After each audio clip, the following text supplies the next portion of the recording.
On my 67th birthday, I received a surprise from my family. When I arrived at the restaurant, my son's wife announced, "This is your last meal before you move into the assisted living facility." I smiled and replied calmly, "And this is your last meal, living in a house of your own." The next day, they discovered I wasn't the confused old woman they thought I was. My name is Gloria Davenport, and I am 67 years old. I never thought my birthday would turn into the most humiliating moment of my life, but also the day that would change everything forever. It was a Friday evening in late September when I arrived at the Rittenhouse Bistro, that elegant restaurant in Center City, Philadelphia, where we had celebrated so many special occasions over the years. The fall air was crisp, and the city lights were just beginning to glow against the darkening sky. My 8-year-old son Jerome had called me that morning with that sweet voice he used when he wanted something. "Mama, we want to celebrate your birthday in a big way. You deserve something special." I should have suspected something right then. Jerome hadn't been particularly attentive to me in recent years, not since Shanice came into his life 6 years ago. But a part of me, that part that always hopes for the best from the people you love, wanted to believe that maybe things were changing. Maybe my son was finally remembering the woman who had raised him alone after his father died. I put on my favorite burgundy dress, the one my late husband Leonard always said made me look regal. I carefully applied my makeup, styled my silver hair into soft curls, and put on the diamond stud earrings Leonard had given me for our 25th anniversary. I wanted to look good for my family, wanted to show them that at 67, I was still vibrant and vital. When I arrived at the restaurant, I saw Jerome and Shanice already seated at a corner table with a view of Rittenhouse Square. Jerome looked nervous, fidgeting with his water glass, avoiding my eyes in that way he'd done since childhood, when he knew he was about to disappoint me. Shanice, in contrast, was radiant. She wore a tight emerald green dress that was far too flashy for a family dinner, and that smile I had learned to distrust over the 6 years she'd been in my son's life. A smile that never quite reached her eyes.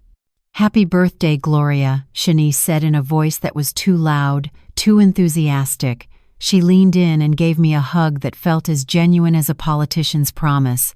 Jerome stood up and kissed my cheek, his lips barely touching my skin. "Happy birthday, Mama." We sat down, and for a few minutes, everything seemed almost normal. We ordered drinks, looked at the menu, made small talk about the weather and the Eagles' latest game. I told them about the book club I'd joined, and Shanice pretended to be interested while checking her phone every 30 seconds. It was after we'd ordered our main courses when Shanice decided to strike. "Gloria," she began, setting down her phone and folding her hands on the table in a gesture that was meant to look concerned. "Jerome and I have been talking, and we think it's time to have an important conversation with you." Something in her tone immediately put me on alert. The way she said Jerome and I, as if they were a united front against me. The way her eyes gleamed with something that looked suspiciously like triumph. "What do you want to talk about?" I asked, though a part of me already knew this wasn't going to be good. Shanice exchanged a meaningful glance with Jerome, who nodded almost imperceptibly. It was obvious they had rehearsed this moment, probably multiple times. "Well," Shanice continued, her voice taking on that condescending tone people use when talking to children or people they think are senile, "we've noticed that you've been having some memory issues lately. Little things, but they're concerning. Memory issues." My mind was as sharp as it had ever been. I managed my own finances, paid my bills on time, read 4 books a month, and could still quote Shakespeare from memory. But I kept quiet, wanting to see exactly how far this charade would go. "We found the perfect place for you," Shanice continued, pulling out a glossy brochure from her designer handbag. "Meadowbrook Manor. It's a beautiful senior living community in the suburbs. You'll have 24-hour care, activities, other people your age to socialize with. An assisted living facility," I said quietly, my voice carefully neutral. A senior living community, Jerome corrected quickly, finally finding his voice. His eyes still wouldn't meet mine. Mama, we just want what's best for you. We worry about you living alone in that big house. That big house. The house Leonard and I had bought 35 years ago. The house where we'd raised Jerome. The house filled with memories of birthday parties and Christmas mornings and quiet evenings on the porch. The house they wanted to take from me. I looked at my son, this man I had carried in my body, nursed at my breast, walked the floors with when he had colic. This child I had worked 2 jobs to support after Leonard died 9 years ago, making sure he could finish college without debt. This man who used to tell me I was his hero. We've already made the arrangements, Shanice announced, her voice bright with barely concealed excitement. You can move in next Monday. We'll help you pack your things over the weekend. Won't that be nice? No more worrying about maintaining that big old house. It was then that something inside me crystallized. Not anger exactly, but a cold, clear understanding of what was really happening here. The years of subtle manipulation, the way Shanice had gradually isolated Jerome from me, the missed phone calls, the canceled dinners, the holidays I'd spent alone while they were too busy to visit. And now this, the final move to get rid of me completely. So this is my last dinner as a free woman, I said calmly, taking a sip of my wine. Shanice smiled, thinking she'd won. Don't think of it that way, Gloria. Think of it as a new beginning. A chance to relax and let other people take care of you for a change. I set my wine glass down carefully and looked directly into Shanice's eyes. She held my gaze with that smug confidence of someone who thinks they've already won. You're absolutely right, Shanice, I said, my voice still calm and measured. This is my last dinner with you. I paused, watching her smile begin to widen, thinking I was agreeing with her plan. And this is your last dinner living in a house of your own. The silence that followed was absolute. The ambient noise of the restaurant, the clinking of glasses and murmur of other diners, seemed to fade away. Jerome's face went pale. Shanice's smile froze, then slowly melted into confusion. What do you mean? Shanice asked, her voice losing that saccharine sweetness and taking on an edge. I smiled. A genuine smile that came from somewhere deep inside me. A smile of liberation. You'll find out tomorrow. Both of you will find out exactly who the confused old woman is. Jerome finally looked at me directly. Mama, what are you talking about? Jerome, baby, do you remember 6 years ago when you and Shanice were about to lose your house? When the bank was threatening foreclosure because you'd missed 4 months of mortgage payments? His face flushed. We got through that. We worked it out with the bank. No, son. I worked it out with the bank. I paid off your entire mortgage, $187,000, every single penny. Do you know what that means? The color drained from Shanice's face. Jerome's mouth opened and closed like a fish gasping for air. It means, I continued, my voice still remarkably calm, that the house you've been living in for the past 6 years, the house you thought was yours, is actually mine. The deed is in my name. Has been for 6 years. I own it outright. That's not possible, Shanice said, but her voice wavered. We would have known. The bank would have told us. The bank did exactly what I paid them to do. Transfer the deed to my name and allow you to continue living there. I never told you because I wanted you to have security. I wanted my son to have a home. I thought that's what mothers do for their children. Jerome was shaking his head, stunned. Mama, why didn't you tell me? Because I loved you. Because I thought you needed to feel independent, like a man taking care of his own family. But I see now that my generosity was mistaken for weakness. My silence was mistaken for ignorance. I opened my purse and pulled out enough cash to cover the dinner, placing it on the table with deliberate care. You have 1 week to vacate my property, I said, standing up. My lawyer will deliver the formal eviction notice tomorrow morning. I suggest you start packing. You can't do this, Shanice said, her voice rising. Several nearby diners turned to look. That's our home. We have rights. No, dear, it's my home. And you have exactly the rights that the law allows tenants who don't pay rent, which is to say, very few. We'll fight this, Shanice said, standing up now too, her face twisted with rage. We'll get a lawyer. We'll sue you. Please do. I'm sure my lawyer, Edward Martinez, will enjoy explaining to your lawyer exactly how property ownership works. He's been handling my affairs for 22 years. He's very thorough. Jerome reached for my hand. Mama, please, we can talk about this. There has to be another way. I looked down at his hand on mine and gently pulled away. You wanted to put me in a facility, Jerome. You wanted to take away my independence, my home, my freedom.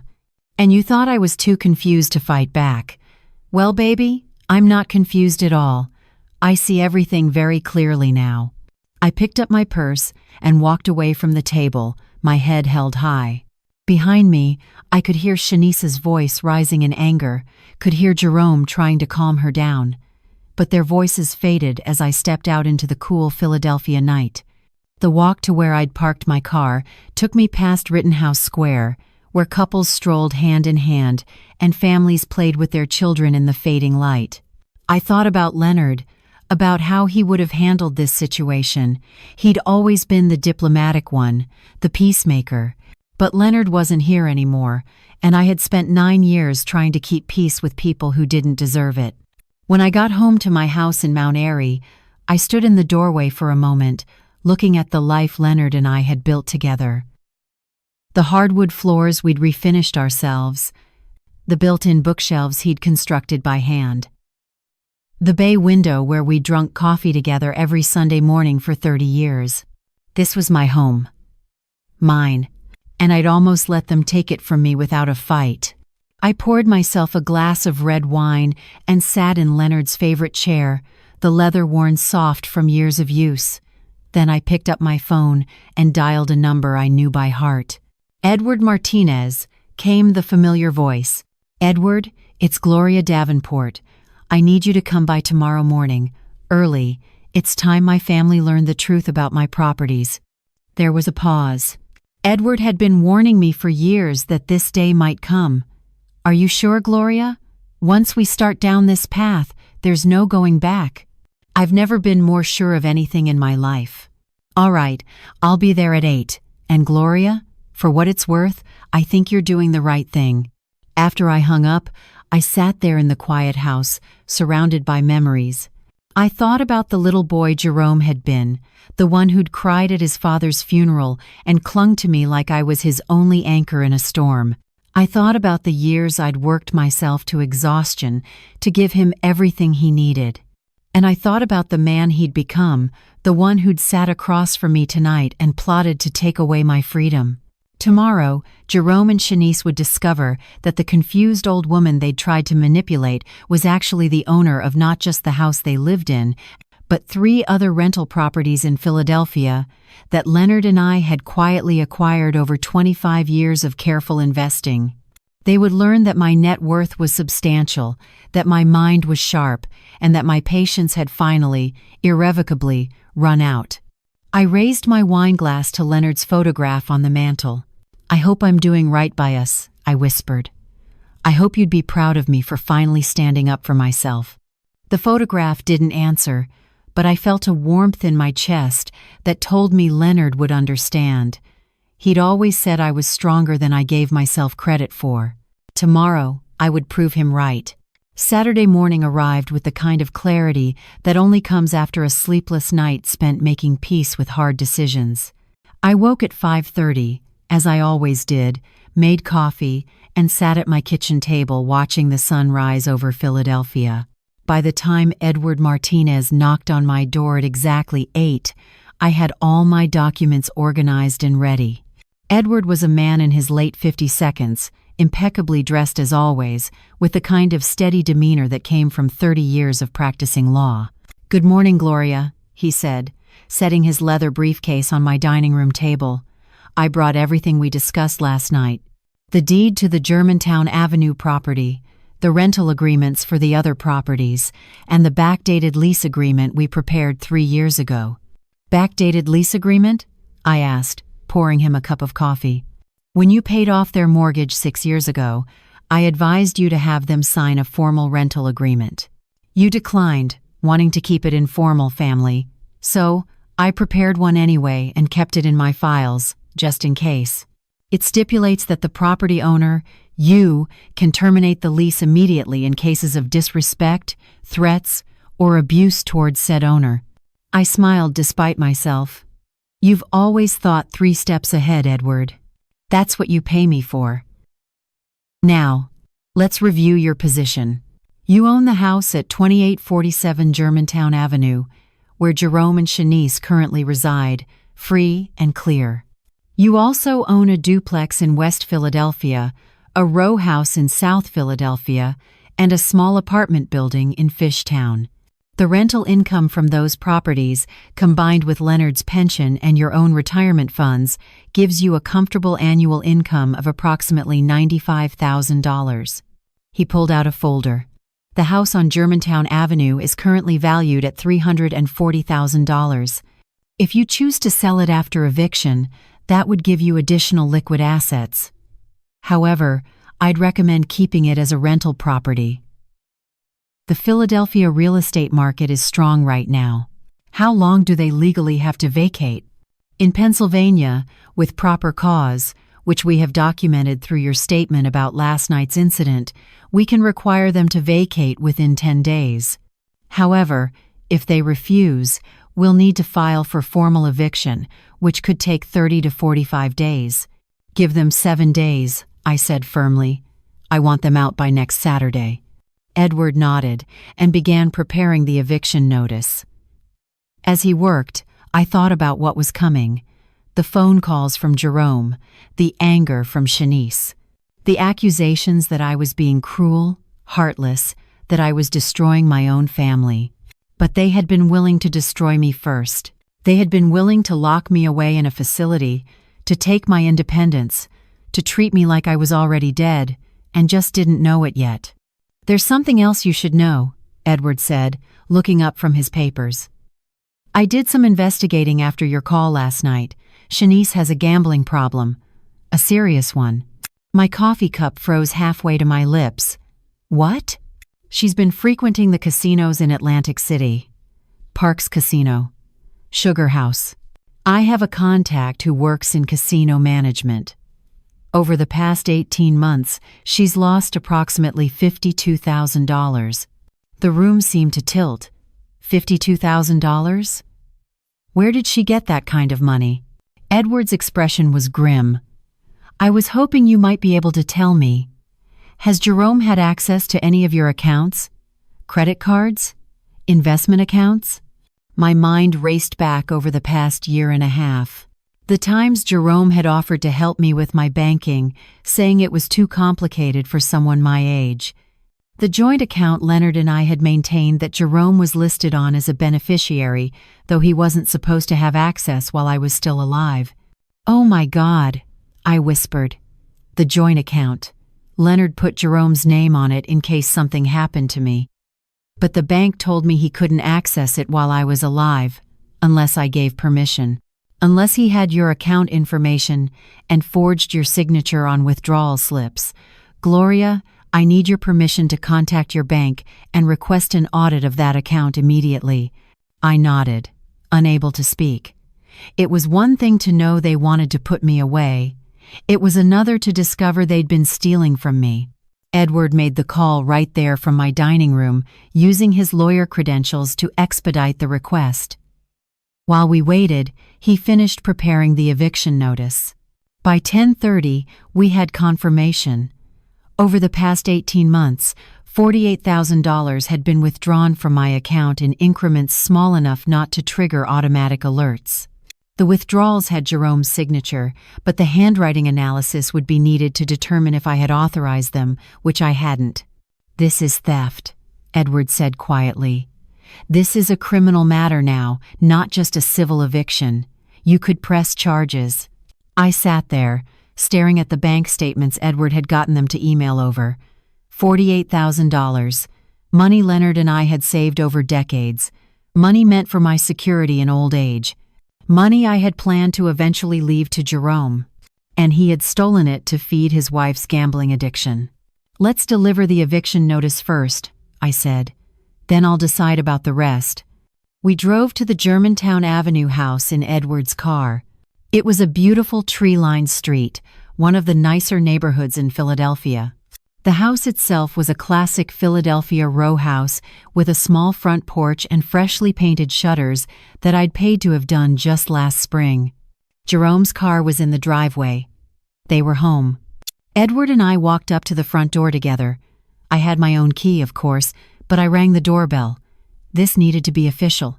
Shanice answered, still in her bathrobe at nearly 11, 0 inches the morning. Her face hardened when she saw me. "What do you want, Gloria? Come to apologize for that scene you caused last night?" "I'm here to deliver this," Edward said, stepping forward and handing her an official-looking envelope. "I'm Edward Martinez, Mrs. Davenport's attorney. This is a formal eviction notice. You have 7 days to vacate the premises." Shanice's mouth fell open. "You can't be serious." "I'm completely serious," I said, my voice steady. "This is my property. You are no longer welcome here." Jerome appeared behind Shanice, looking like he hadn't slept. "Mama, please. Can't we talk about this? We can talk after you've moved out." "And Jerome, there's something else." "Edward." "Tell him." Edward pulled out another set of papers. "Mr. Davenport, we've discovered unauthorized withdrawals from your mother's account totaling $48,000 over the past 18 months. The bank has provided evidence that these withdrawals bear your signature. Did you have your mother's permission to access this account?" Jerome's face went ashen. He looked at Shanice, then back at me. "Mama, I can explain." "Can you explain where the money went?" I asked. "Can you explain the $52,000 your wife lost gambling in Atlantic City? Because that's what this is about, isn't it? You stole from me to pay for her addiction." Shanice's face flushed. "That's a lie. I don't have a gambling problem." "The casino records say otherwise," Edward said calmly. "And if Mrs. Davenport chooses to press charges for theft, those records will become evidence in a criminal trial." Jerome sank down onto the porch steps, his head in his hands. "Mama, I'm so sorry. I never meant for it to go this far." Shanice said she could win it back. She said she just needed a little more to make up for what she'd lost. "That's what all gamblers say, son. And you enabled her. You stole from your own mother to feed her addiction." Shanice's expression shifted from shock to rage. "This is your fault, Gloria. If you'd just helped us when we asked, none of this would have happened. But no, you had to hold on to your precious money while we struggled." "Struggled?" My voice rose, despite my best efforts to stay calm. "You live in a house I own, rent-free. You drive cars that are less than 3 years old. You eat at expensive restaurants. You wear designer clothes. That's not struggling, Shanice. That's living beyond your means on someone else's dime." "You owed us that money," Shanice shot back. "Jerome is your only son. Everything you have should go to him eventually anyway. We just needed it sooner rather than later. So you decided to steal it rather than wait for me to die? Is that what last night was really about? Getting me into a facility so you could have complete control over my assets?" The look on Shanice's face told me everything I needed to know. That was exactly what they'd been planning. Edward stepped forward. "Mrs. Davenport, I strongly advise you not to say anything further without legal representation. Mr. Davenport, the same applies to you. You have 7 days to vacate this property. Any belongings left behind after that time will be considered abandoned. As for the matter of the stolen funds, Mrs. Davenport has 3 years under Pennsylvania law to decide whether to press criminal charges." "Mama, please," Jerome said, tears streaming down his face now. "Please don't do this. I'll pay you back. I'll get help for Shanice. We can fix this." I looked at my son. really looked at him. I saw the little boy who used to bring me dandelions from the yard, thinking they were the most beautiful flowers in the world. I saw the teenager who'd stayed by my side through Leonard's cancer, holding my hand at the funeral. I saw all the potential he'd once had, before Shanice, before the lies, before the theft. Jerome, I love you. I will always love you. But love doesn't mean letting you destroy me to save yourself. You made choices. Now you have to live with the consequences. 7 days, Edward repeated. Starting today. I'll be back next Saturday with a sheriff's deputy if necessary. We walked back to Edward's car, leaving them standing on the porch of my house. As we drove away, I looked back once and saw Jerome with his arms around Shanice, both of them looking lost. "How are you holding up?" Edward asked gently. "I don't know," I admitted. "Part of me feels strong, like I'm finally standing up for myself. But part of me feels like I just destroyed my own family." "You didn't destroy anything, Gloria. They did this to themselves. You're just refusing to be their victim anymore." Over the next few days, my phone rang constantly. Jerome called at least 20 times a day. I didn't answer. He left voicemails, each one more desperate than the last, begging me to reconsider, promising things would change, swearing Shanice would get help. Shanice called too, but her messages were different. Angry, accusatory, threatening to go to the media and tell them I was a cruel old woman who'd abandoned her own son, threatening to sue me for elder abuse, claiming I wasn't mentally competent to make these decisions.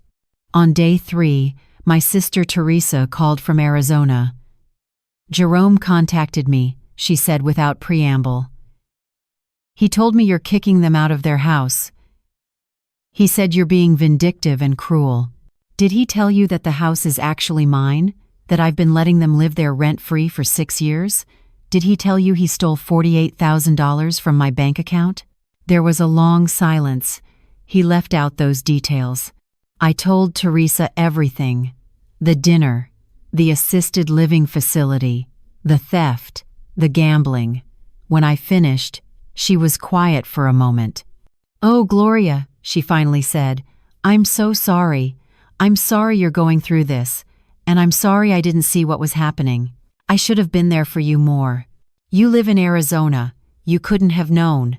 I could have called more, visited more, made sure you weren't dealing with this alone. When are they supposed to be out?" "Saturday. 4 more days. I'm coming to Philadelphia. I'll be there Friday night. You shouldn't have to face this alone." After we hung up, I felt a weight lift slightly. At least I had Teresa. At least someone in my family understood. On day 5, things escalated. I came home from my book club meeting to find my front door ajar, my heart pounding. I called 911 before going inside. The police arrived within minutes. Detective Morrison, a woman in her mid-40s with sharp eyes and a no-nonsense demeanor, walked through the house with me. My bedroom had been ransacked, drawers pulled out, closet emptied, jewelry box overturned. The safe in my closet, where I kept important documents and some of Leonard's mother's jewelry, had been pried open. "What's missing?" Detective Morrison asked, taking notes. "Jewelry. My grandmother's ring. Leonard's mother's pearls. A diamond bracelet Leonard gave me for our 30th anniversary. Maybe $15,000 worth of jewelry total. And some cash I kept in the safe, about $3,000. Any idea who might have done this?" I hesitated. I knew who had done this. Only 3 people had keys to my house. Me, Teresa in Arizona, and Jerome. "My son," I said quietly. "My son has a key. And he and his wife are being evicted from a property I own. They're desperate for money." Detective Morrison's expression hardened. "Do you want to press charges if we can prove it was them?" Did I? Did I want to send my own son to jail? But what choice did he leave me? First the theft from my bank account, now breaking into my home and stealing from me again? "Yes," I said firmly. "Yes, I want to press charges." The detective called for a forensics team to dust for fingerprints. While we waited, She asked me more questions. I told her everything about the eviction, about the gambling, about the stolen money from my account. Mrs. Davenport, I'm going to be honest with you. This sounds like a family situation that's spiraled out of control. Your son and daughter-in-law are looking at serious charges here. Theft, breaking and entering, burglary. If convicted, they could face significant prison time. I know, I said, my voice barely a whisper. But what am I supposed to do? Let them keep victimizing me? Let them take everything Leonard and I worked for? No, Detective Morrison said firmly. You're doing the right thing. Protecting yourself, setting boundaries. Those are healthy things, even when they're painful. The forensics team found fingerprints throughout my bedroom. They also found evidence that the back door had been forced open. Someone had broken the lock to get in. By Thursday evening, Detective Morrison called with news. We've matched the fingerprints to your son, Jerome Davenport. We've also pulled security footage from a neighbor's doorbell camera that shows him and a woman matching Shanice's description entering your property through the back at approximately 2:15 inches the afternoon. We have enough evidence to make an arrest. My hands trembled as I held the phone. What happens now? We'll pick them up tomorrow morning. They'll be charged with burglary in the second degree, theft, and criminal trespass. Given the value of the items stolen and the fact that this is their second theft from you, the district attorney will likely push for felony charges. Felony charges, I repeated, the words feeling foreign in my mouth. Mrs. Davenport, I know this is your son. If you want to drop the charges, you can. But in my professional opinion, these two need to face consequences. If they'll steal from you, their own mother, they'll steal from anyone. And the gambling addiction will only get worse. After we hung up, I sat in my violated bedroom, surrounded by the mess they'd made, searching for valuables. I thought about the little boy who used to crawl into bed with me during thunderstorms. I thought about teaching him to ride a bike, to tie his shoes, to stand up for what was right.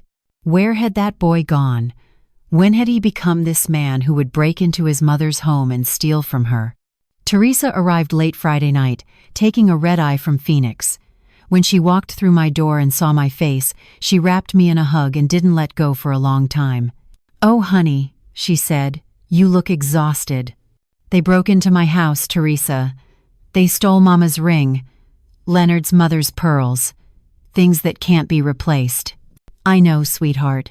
Detective Morrison called me to verify I still had my key and hadn't given it to anyone. She told me what happened. Teresa helped me clean up the bedroom, carefully putting everything back in its place. As we worked, she told me about her own experience years ago with her son, though his situation had been different. "Sometimes," she said, folding my clothes and returning them to drawers, "the most loving thing we can do is let our children face the consequences of their choices. It feels cruel. It feels like we're abandoning them.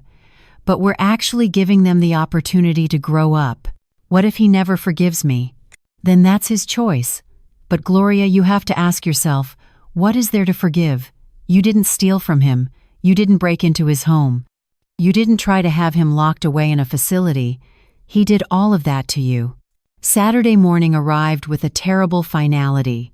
At 9, Edward showed up with a sheriff's deputy, as promised. We drove to the Germantown Avenue house together, Teresa insisting on coming with me. The house looked quiet. Jerome's car was in the driveway, packed with boxes visible through the windows. Maybe they were actually leaving without more drama. But when we knocked on the door, it was opened by a stranger, a man in his 40s with a suspicious expression. "Can I help you?" "I'm Gloria Davenport. I own this property. Who are you?" "Name's Rick. Jerome and Shanice asked me to house sit while they're away. Said they'd be back in a few days." Edward stepped forward. "Away where?" Rick shrugged. "Didn't say. Just asked me to keep an eye on the place." The sheriff's deputy's radio crackled. He stepped aside to answer it, then came back with a grim expression. "Mrs. Davenport, I just got word from Detective Morrison. She went to execute the arrest warrant this morning at an apartment where your son and daughter-in-law had been staying. The apartment was empty. Neighbors say they saw them loading a car around 3 a.m. We believe they've fled. My legs went weak. Teresa caught my arm to steady me. They ran, I whispered. They actually ran. We've issued a warrant for their arrest, the deputy said. We've alerted state police and put out a bolo. Be on the lookout. Do you have any idea where they might have gone? I shook my head. Jerome had no close friends that I knew of. Shanice's family lived somewhere in Florida, but they'd been estranged for years. What about money? Edward asked. How would they fund a flight? The stolen jewelry. The $3,000 in cash. Maybe more money I hadn't discovered missing yet. Rick, looking uncomfortable, stepped back. Look, they paid me $500 to stay here for a week. Said they were going on vacation. I didn't know anything about evictions or arrests. I don't want any trouble. You're not in trouble, the deputy assured him. But you need to vacate this property immediately. Mrs. Davenport is the legal owner, and she's executing an eviction. Within 30 minutes, Rick had gathered his few belongings and left. The deputy and Edward did a walkthrough of the house to document its condition for the eviction records. Most of Jerome and Shanice's belongings were still there. Furniture, clothes, kitchen items. They'd taken only what they could fit in one car. They'd left in a hurry, probably after learning the police were looking for them. What do I do with all this? I asked Edward, gesturing at the rooms full of their possessions. Legally, it's now abandoned property. You can dispose of it however you see fit. Sell it, donate it, throw it away. I'd recommend having it all removed and put into storage for 30 days, just to cover all legal bases. After that, it's yours to do with as you please. Over the next week, I hired a company to pack up everything and put it in a storage unit. I changed all the locks. I had a security system installed with cameras at every entrance, and I waited for news about Jerome and Shanice. Detective Morrison kept me updated. They'd tracked the couple as far as Virginia, where their credit card had been used at a gas station. Then the trail went cold. They're probably using cash now, Morrison explained. Makes them harder to track. But they can't run forever. Eventually they'll make a mistake, use a credit card, get pulled over for a traffic violation. When they do, we'll bring them in. What if they never get caught? I asked. Then you rebuild your life without them. Either way, Mrs. Davenport, you're free of their manipulation. That's worth something. 2 weeks after they fled, I received a letter. No return address, postmarked from somewhere in North Carolina. Mama, it read in Jerome's handwriting. I know you probably don't want to hear from me. I know I've destroyed everything between us. Shanice and I are gone. We can't come back. The charges against us are too serious. I just wanted you to know that I'm sorry. I'm sorry for stealing from you, for breaking into your house, for trying to put you in that facility. Shanice's gambling problem got out of control, and I got pulled into it. I thought I could fix it, could make everything right, but I just made it worse. I don't expect your forgiveness. I don't deserve it. But I want you to know that I remember the man Dad wanted me to be, and I'm ashamed that I'm not him. Take care of yourself, Mama. You deserve better than what I gave you. Jerome. I read the letter 3 times, tears streaming down my face. Then I put it in a drawer and tried to move forward with my life. The weeks following Jerome and Shanice's disappearance were strange. I felt a mixture of relief and grief that I couldn't quite reconcile. Relief that I no longer had to watch my back, worry about what they might do next, or endure Shanice's barely concealed contempt. But grief for the loss of my son, even though I knew he'd been lost to me long before he'd fled. Teresa stayed with me for 3 weeks, helping me establish a new routine. We cleaned out the Germantown Avenue house completely, had it painted, updated the kitchen with new appliances, and refinished the hardwood floors. This place deserves better than what they did to it, Teresa said as we stood in the empty living room, admiring the gleaming floors. Leonard would want it to be beautiful again. By mid-November, I had the house listed as a rental property. Edward had screened several potential tenants, and we settled on a young couple with a newborn baby. Teachers, both of them, with stable jobs and excellent references. They signed a year lease and moved in the week before Thanksgiving. The rental income, combined with my other properties, gave me more financial security than I'd had in years. Edward set up a new bank account that only I could access, with additional security measures to prevent any future theft. "You're in excellent financial shape," he told me during one of our regular meetings. "Even with the $48,000 that was stolen, your investments and properties have positioned you very well for retirement. What about the stolen money? Can we recover any of it?" Edward's expression was grim. "Without Jerome here to press charges against, it's complicated. The bank has insurance that might cover some of it, but they're investigating. It could take months. In the meantime, you're comfortable. That's what matters." I threw myself into activities. The book club became my anchor, meeting every Tuesday evening at Dolores's house. Dolores had become a true friend, someone who understood the complexity of loving a child who'd hurt you deeply. "My son hasn't spoken to me in 7 years," she told me one evening over tea after book club had ended. "He chose his wife's family over me after I refused to co-sign a loan for a business venture that I knew would fail. It broke my heart, but Gloria, I had to protect myself, just like you did."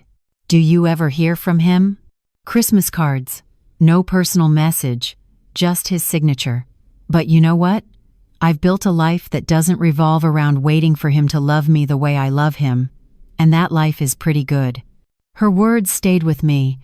I had spent so much of the past 9 years, since Leonard died, making Jerome the center of my world, trying to be both mother and father to a grown man who didn't want or appreciate either. Now I had space to figure out who Gloria Davenport was beyond being Jerome's mother.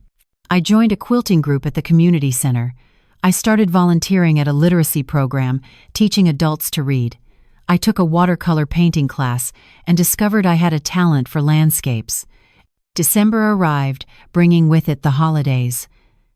My first Christmas without Jerome since he was born 38 years ago.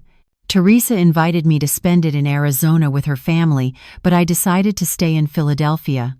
"I need to prove to myself that I can be happy here, in my own home, without him," I told her over the phone. "I understand, but if you change your mind, you have a ticket waiting for you." Christmas morning, I woke up in my own bed, in my own house, and felt peace. Not happiness exactly, not yet, but peace.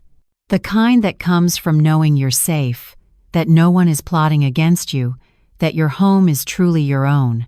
I made Leonard's favorite breakfast, blueberry pancakes, and sat at the kitchen table looking at his photo. "Merry Christmas, baby," I whispered.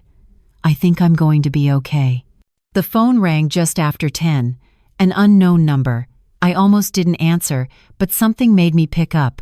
"Mrs. Davenport? This is Laura Morales. I'm a social worker with the North Carolina Department of Corrections." My heart stopped. "Is Jerome in jail?" "Yes, ma'am. He was arrested 2 days ago in Asheville on the outstanding warrant. He asked me to call you. He wants to write you a letter, but he needs your permission to send correspondence. Would you be willing to receive it?" I thought about it for a long moment. Did I want to hear from Jerome? Did I want to open that door again? "What would the letter be about?" I asked finally. "Primarily about apologies and rehabilitation. He's enrolled in our substance abuse program, even though his issue was enabling rather than using. He's also attending Gamblers Anonymous to better understand Shanice's addiction and his role in it." "Where is Shanice?" "She's in a different facility. They were arrested separately. She's facing additional charges related to check fraud in multiple states. I can't discuss her case in detail." I made a decision. "Yes, he can write to me, but I'm not promising I'll respond." "That's fair, Mrs. Davenport. Thank you." The letter arrived 10 days later. It was 6 pages long, written in Jerome's careful handwriting on prison stationery. "Dear Mama," it began, "I know I have no right to ask for your forgiveness after everything I've done. I know I betrayed you in the worst possible way. A mother should be able to trust her son, and I destroyed that trust completely. These past weeks in jail have given me a lot of time to think about the man I became, and how far I strayed from the man Dad wanted me to be. I'm writing this not to ask for anything, but to tell you that I finally understand what I did to you." The letter went on for pages. He detailed how Shanice's gambling had started small, just occasional trips to the casino. How it had grown into an obsession that consumed their lives. How he'd enabled it, making excuses, covering for her, stealing from me to feed her addiction because he couldn't face the truth. "I've been in therapy here," the letter continued. "I'm learning about codependency, about how I lost myself trying to save someone who didn't want to be saved. But none of that excuses what I did to you. I stole from you. I broke into your home. I tried to have you institutionalized so we could take control of your assets. There's no justification for any of that." He wrote about the night they'd fled, how Shanice had panicked when she learned the police were coming, how they'd thrown clothes into a car and driven south with no real plan, just running. "We made it to North Carolina before the money ran out," he wrote. "Shanice wanted to keep running, but I was tired. Tired of lying, tired of stealing, tired of being someone I didn't recognize. When the police found us, part of me was relieved. At least now I can start facing the consequences of what I've done." The letter ended with a paragraph that made me cry. "Mama, I don't expect you to forgive me. I don't expect you to write back or visit or have anything to do with me ever again. I just need you to know that everything you taught me about honor and integrity and treating people with respect, I remember all of it, and I'm ashamed that I forgot it for so long. When I get out of here in 18 months, I won't try to contact you unless you want me to. I'm going to rebuild my life from the ground up. I'm going to become the man Dad believed I could be. Not for you, for me. Because I can't live with being this person anymore. I love you, Mama. I'm sorry I forgot how to show it. Your son, Jerome." I put the letter in my desk drawer and didn't respond. Not yet. I needed time to process what he'd written, to decide if his words were genuine or just another manipulation. Detective Morrison called a few days later with an update. Jerome has been sentenced to 18 months for the burglary and theft charges. Shanice got 3 years because of the additional fraud charges. She's also been ordered to complete a residential gambling treatment program. 18 months, I repeated. It seemed both too long and not long enough. "Mrs. Davenport, the prosecutor wanted me to ask if you'd be interested in victim restitution. The court can order Jerome to repay the stolen funds, including the jewelry, as part of his sentence." I thought about it. Did I want Jerome spending years paying me back? Would that help either of us heal? "The jewelry can't be replaced," I said. "Most of it had sentimental value, not just monetary. As for the cash, I'm comfortable financially. I don't need restitution. I need my son to get better." "That's very generous of you."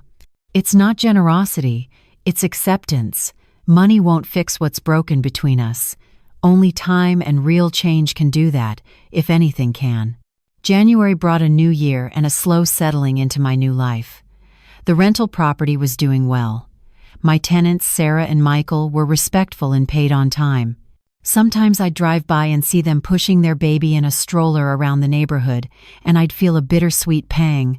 That could have been Jerome and a grandchild I'd never have. But I'd learned to let those thoughts pass without dwelling on them. In February, something unexpected happened. I was at the community center for my quilting group when a young man approached me in the hallway. "Excuse me, are you Gloria Davenport?" I looked up at him, noting his familiar eyes. Something about his face reminded me of Leonard. "Yes, I am. Who are you?" "My name is Isaiah Davenport. I'm Jerome's son." The world tilted. Jerome's son? But Jerome never had children. He didn't know about me until recently. My mother and he were together briefly before he met Shanice. She got pregnant, but they'd already broken up. She never told him. She raised me on her own. I stared at this young man, this stranger who claimed to be my grandson. He was tall, maybe 21 or 22, with Leonard's eyes and Jerome's smile. How did you find me? Jerome reached out to me on social media about 8 months ago. Told me about you, about the family.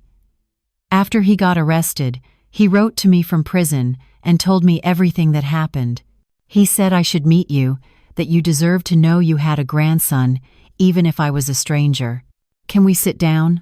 I asked, gesturing to a bench in the hallway. My legs felt unsteady. We sat, and Isaiah told me his story. His mother had raised him in West Philadelphia, working 2 jobs to put him through school. He was now a junior at Temple University, studying engineering. He'd grown up never knowing his father, but never feeling the absence too keenly because his mother had been enough. When Jerome first contacted me, I was angry, Isaiah said. Angry that he'd never been there, never contributed, never even knew I existed. But then he explained that my mother had never told him, and I couldn't stay angry about something that wasn't really his fault. What made you decide to find me? Because Jerome said you were the strongest, most honorable person he'd ever known. He said you deserved to know you had family, even if he'd messed things up too badly to be part of your life anymore. I looked at this young man, this unexpected gift. Tell me about yourself. What do you want to do after college? We talked for over an hour. Isaiah was articulate, thoughtful, clearly intelligent. He worked part-time at a bookstore to help pay for school. He volunteered at a youth center in his neighborhood, tutoring kids in math and science. He had his mother's work ethic and, I like to think, perhaps some of Leonard's kindness. Would you like to come to dinner sometime? I found myself asking. I'd love to hear more about your life, about your mother. And I have so many photos of your father when he was your age. You look remarkably like him. Isaiah's face lit up. I'd like that a lot. Over the following months, Isaiah became a regular presence in my life. He came to dinner every other week, sometimes bringing his girlfriend Jasmine, a sweet girl studying nursing at Temple. He helped me with small repairs around the house. He listened to my stories about Leonard and about Jerome before everything went wrong. Grandma Gloria, he said one evening as we sat on my porch watching the sunset, I want you to know something. What Jerome did to you was wrong. I don't excuse it. But I think he's genuinely trying to change. His letters to me have changed over the past few months. He's taking real responsibility. Have you been writing to him? Yeah. I figured he's still my father, even if he wasn't there when I was growing up. And people deserve second chances, don't they? I thought about that. Did Jerome deserve a second chance? Did I have it in me to give him one? I don't know, I admitted. I want to believe people can change. But trust, once broken, is hard to repair. I understand. And I'm not asking you to forgive him or have a relationship with him. I just wanted you to know that I'm getting to know him, and I think the man he's becoming is different from the man who hurt you. In April, I made a decision. I wrote a letter to Jerome. It wasn't long, just 1 page. Jerome, I wrote, I received your letter. I appreciate your honesty about what you did and why. I've met Isaiah. He's a remarkable young man, and I'm grateful to know I have a grandson. I'm not ready to forgive you yet. I may never be. But I want you to know that I hope your rehabilitation is genuine. I hope you become the man your father believed you could be. Not for me, but for yourself and for Isaiah. He deserves a father worth knowing. Take care of yourself, Mama. Jerome's response came 2 weeks later. It was shorter this time, just 2 pages, but the tone was different, less desperate, more thoughtful. Mama, thank you for writing. I didn't expect to hear from you, and I'm grateful that you did. Meeting Isaiah has been one of the few good things to come out of this nightmare. He's a better man at 21 than I was at 38. That tells me his mother did an incredible job raising him, and it makes me ashamed that I wasn't there to help. I'm glad you've gotten to know him. He talks about you in his letters. Says you remind him of his other grandmother. Hardworking and wise and no nonsense. That's the highest compliment he could give. I don't expect forgiveness.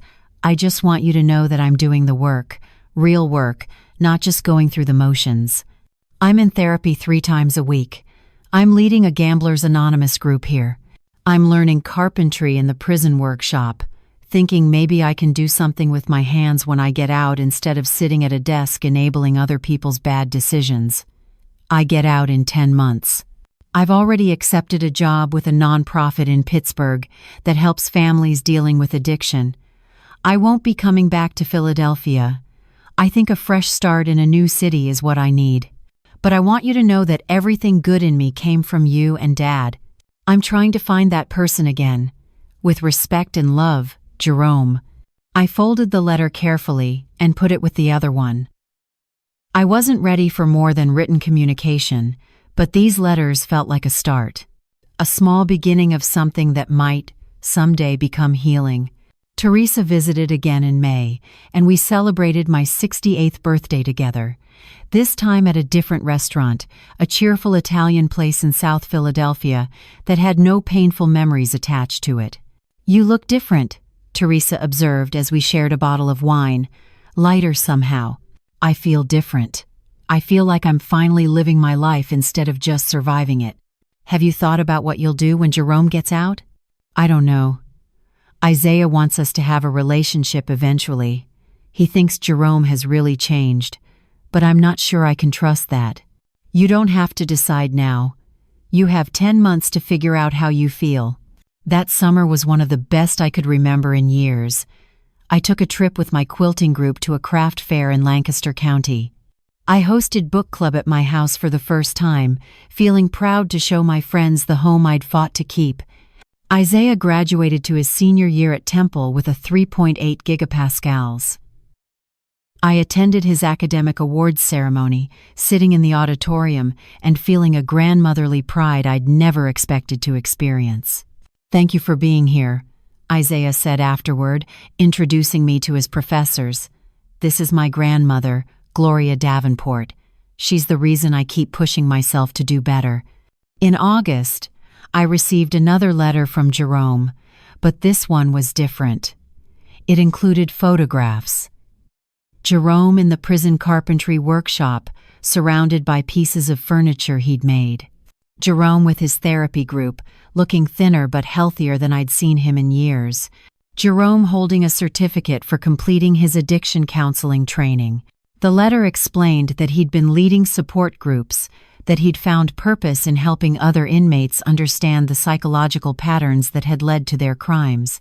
I've learned something important, Mama, he wrote. I can't change what I did to you. I can't undo the pain I caused. But I can use what I learned from hitting rock bottom to help other people avoid making the same mistakes. That doesn't absolve me, but it gives me a reason to keep trying to be better. In October, Detective Morrison called with news about Shanice. She's being released next month.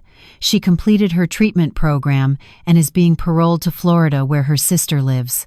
I wanted you to know in case she tries to contact you. Will she? I doubt it. Her parole conditions prohibit her from leaving Florida or contacting any victims, but I wanted you to be aware. Shanice felt like someone from another lifetime. I barely thought about her anymore. She'd been the catalyst for everything falling apart, but ultimately, Jerome had made his own choices. She couldn't be blamed for everything. November brought another milestone, a year since the dinner at Rittenhouse Bistro that had changed everything. A year since I'd stood up for myself and set in motion a series of events that had torn my family apart and then, slowly, begun to rebuild it into something different. Teresa called on the anniversary. How are you feeling? Grateful, I said, surprising myself with the truth of it. A year ago, I was being manipulated and stolen from and disrespected. Today, I'm free. I have friends. I have Isaiah. I have my home and my dignity. Yes, I lost Jerome in the process. But maybe I had already lost him long before that dinner. Maybe you did. Or maybe you're in the process of finding him again. The real him. Not the version Shanice helped create. In December, Jerome wrote to tell me he was being released on January 15th. He'd secured an apartment in Pittsburgh and would start his job at the addiction counseling nonprofit on February 1st. I want you to know that I'm not expecting anything from you, Mama, he wrote. I'm not expecting visits or phone calls or reconciliation. I'm just grateful that you've been writing to me, that you've welcomed Isaiah into your life, and that you're doing well. That's enough. But if, someday, you feel ready to see me, to talk in person, I'd be grateful for that opportunity. Not now. I understand it's too soon, but maybe someday.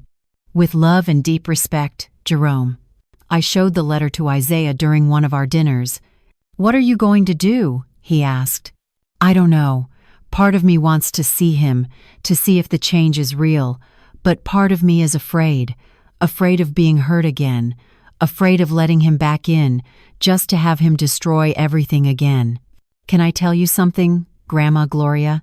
I've been visiting him, taking the bus to the prison once a month. I looked at him in surprise. You have? Yeah. And I really think he's different. He's not the same man who stole from you. He's humble now, accountable. He doesn't make excuses. He owns what he did. January 15th came and went. Jerome was released from prison and moved to Pittsburgh as planned. He sent me a postcard with a picture of the city skyline, starting my new life. Thank you for giving me the space to do that. Love, Jerome. I put the postcard on my refrigerator next to Isaiah's academic achievement certificate and a photo of Leonard. 3 months later, in April, Isaiah called me with a proposal. Grandma Gloria, my graduation is in May. I want both you and Jerome there. I know it's a lot to ask, but you're both important to me. Could you consider it? My first instinct was to say no, but then I thought about Isaiah, this young man who had somehow found it in his heart to build relationships with both of us despite everything that had happened. I'll think about it, I promised. I talked to Dolores about it at book club. What do you think I should do? I think you should ask yourself what you'll regret more. Seeing him or not seeing him. There's no wrong answer, Gloria. Only the answer that's right for you. In the end, I decided to go. Not for Jerome, but for Isaiah. He deserved to have his family there, even if that family was complicated and broken and still healing. The graduation was at Temple University's stadium, a bright May afternoon with thousands of graduates in blue and white gowns. I spotted Jerome from across the crowd before the ceremony started. He looked different, thinner, older, his hair graying at the temples. He wore a simple suit and stood awkwardly, as if unsure where to position himself. Isaiah saw us both and waved us over. Grandma Gloria, Dad, thanks for coming. We stood together, the three of us, in uncomfortable silence. Finally, Jerome spoke. You look well, Mama. So do you. I'm not going to make this weird, he said quietly. I know where we stand. I just want to say thank you for coming.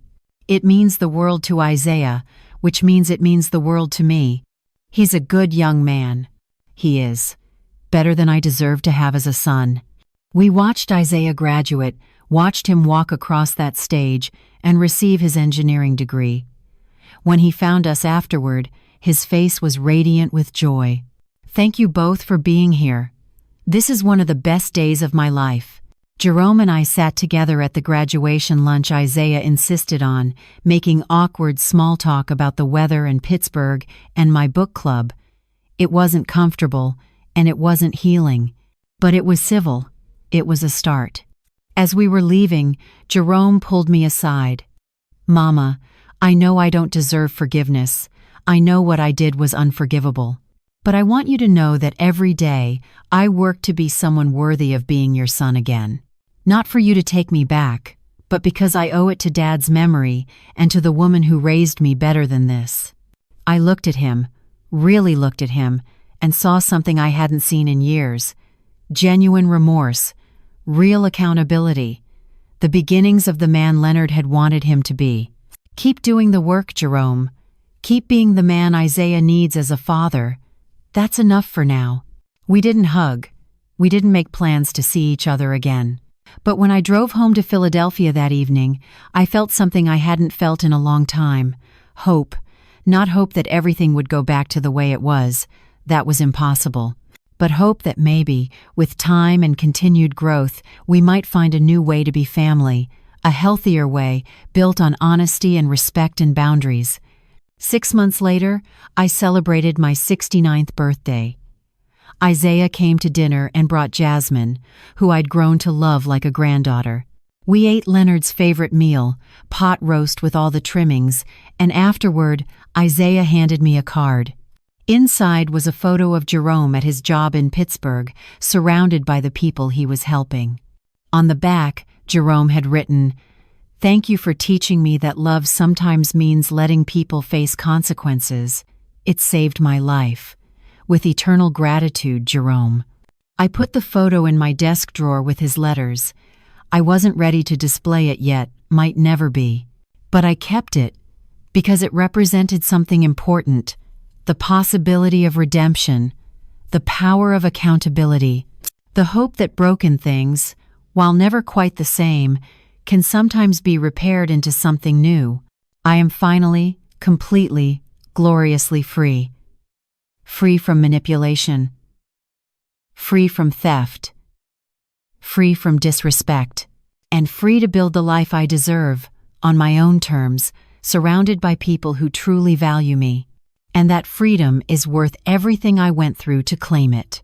That is Gloria Davenport's story. Now I want to hear from you. Where are you watching this from? What city? What country? Drop it in the comments below. I love seeing our global community come together over these stories about family manipulation, unexpected strength, and the moment when you finally choose your own dignity over keeping the peace. Real question. If you were Gloria, what would you have done at that birthday dinner? Would you have stayed silent to avoid confrontation? Would you have agreed to the assisted living facility to keep your family happy, or would you have stood up for yourself the way Gloria did? Tell me in the comments. Hit that like button if this story made you feel something. Share it if you know someone being taken advantage of by their own family, someone whose generosity is being mistaken for weakness, someone who's been secretly paying for everything while being treated like a burden. And subscribe for more raw, real stories about adult children who exploit their parents, the courage it takes to set boundaries with family, gambling addiction that destroys relationships, and what happens when the confused old woman everyone underestimated turns out to own everything. Thanks for watching. Sometimes the people you sacrifice everything for are planning to institutionalize you. Sometimes standing up for yourself means losing your family temporarily to save yourself permanently. Sometimes the house they thought was theirs has your name on the deed. And sometimes the most loving thing you can do is let your children face the consequences of their choices so they can finally grow up. See you in the next video.